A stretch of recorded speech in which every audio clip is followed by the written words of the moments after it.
ये कहानी है गिरधर नाम के एक सुनार की। गिरधर की आदत थी रोजाना सुबह भगवान शिव की पूजा आराधना करके गले पर बैठना। वह भगवान शिव की पूजा तो करता था, पर कभी भी कोई ज़रूरतमंद गरीब या फिर कोई मांगने वाला भिक्षुक उसकी दुकान पर आए तो वह उसे भगा देता था। ओम नमः शिवाय, ओम नमः शिवाय, ओम नमः शिवाय, ओम नमः शिवाय। सेठ जी, बहुत भूख लगी है, थोड़ा पैसे दे दो, कुछ खा लूँगी। चल चल हट जा यहाँ से। रोजाना सुबह सुबह दिमाग खराब करने के लिए आ जाते हैं। बस दुकान खोलने की देर है, इन भिखमंगों की लाइन लग जाती है। चल जा यहाँ से। वो भिखारी वहाँ से खाली हाथ लौट गई। तभी गिरधर का दोस्त आ गया। क्या बात है गिरधर, तू इतना गुस्से में क्यों है? अरे क्या करूँ यार, दुकान खोली नहीं कि ये भिखारी मांगने आ जाते हैं। ये बाजार में हर समय भिखारी घूमते रहते हैं। बहुत परेशान किया हुआ है यार इन्होंने। चल छोड़ गुस्सा, कोई बात नहीं, एक कप चाय पिला यार। हाँ हाँ अभी मंगवाता हूँ। गिरधर अपने दोस्त के लिए चाय मंगवा लेता है।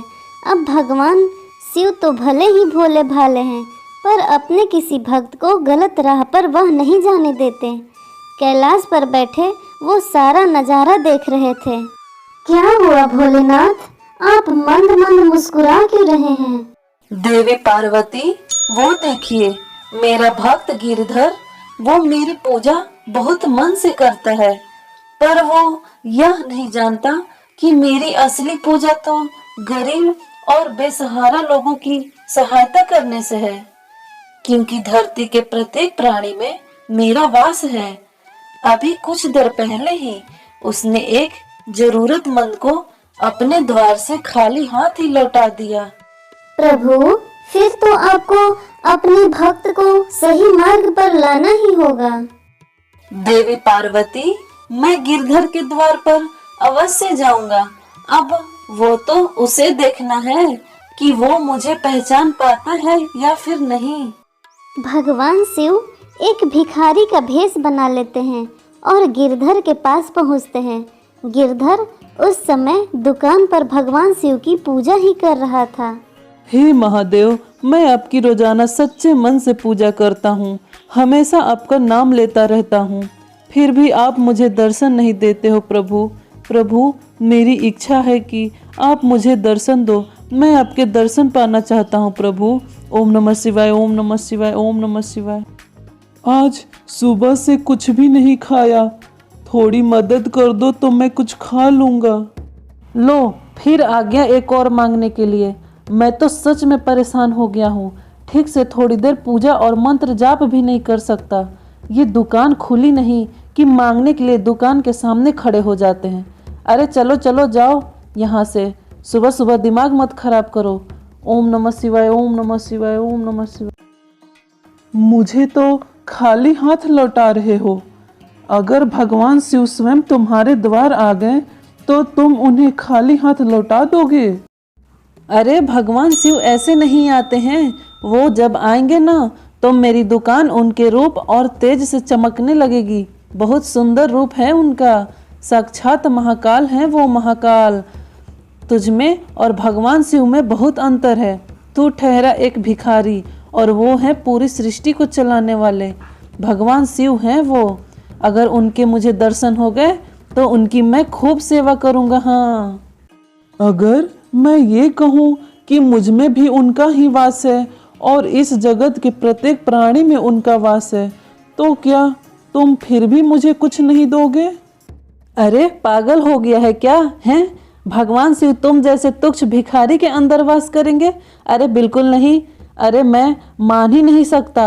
अरे तुझे भीख मांगनी है ना, इसलिए तू ऐसी बड़ी बड़ी बातें कर रहा है। भगवान शिव ऐसे दर्शन नहीं देते।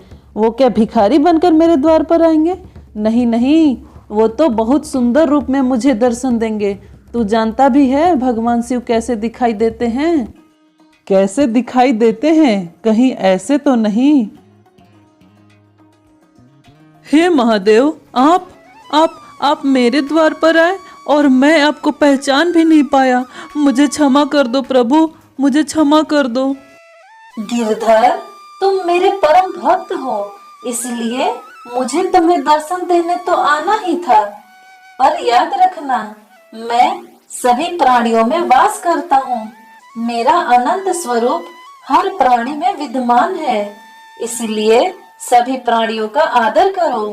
भूखों को भोजन खिलाओ, प्यासों को पानी पिलाओ, दान पुण्य करो। पशु पक्षियों और जानवरों को कभी भी कोई कष्ट मत पहुंचाओ।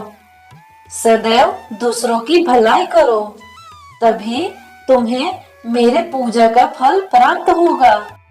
मैंने भिखारी का भेष इसीलिए बनाया था, ताकि मैं तुम्हें सही मार्ग दिखा सकूं।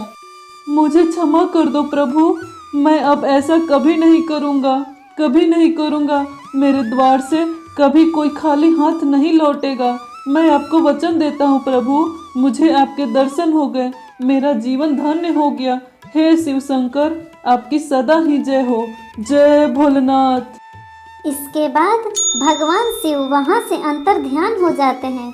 उस दिन के बाद गिरधर के द्वार से कभी भी कोई खाली हाथ नहीं लौटा।